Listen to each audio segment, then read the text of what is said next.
Anong Update na. pwede ikaso o anong role ng NBI doon, sir?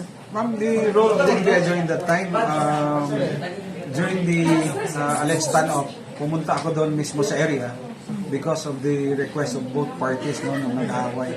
I was personally requested to come over and yun nga, tinulungan natin na maayos. So, maayos naman.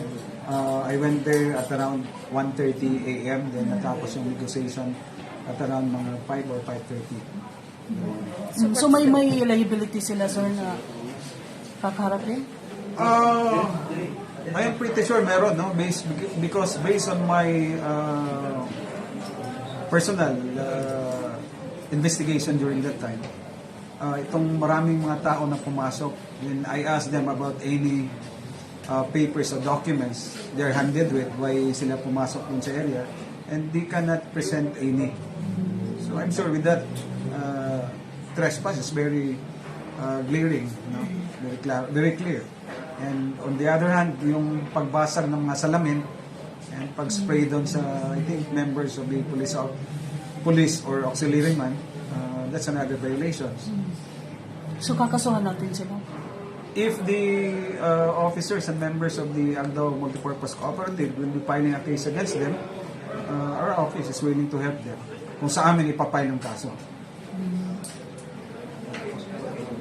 Pero na-resolve naman No, what I meant is na-resolve during the time when I went there, na-resolve yung away nila.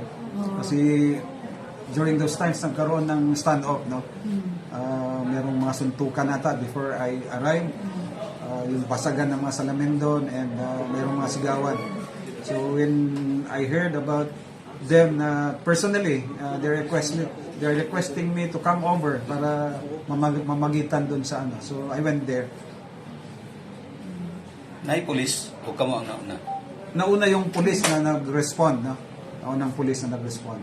But as to the leaving of the premises and para mag-vacate doon, isa ako sa namagitan para umalis sila sa area para matapos yung gulo. Pero buti na lang walang resistance again. Buti naman kasi unang-una inayos natin yung pag-address ng conflict ng dalawang party.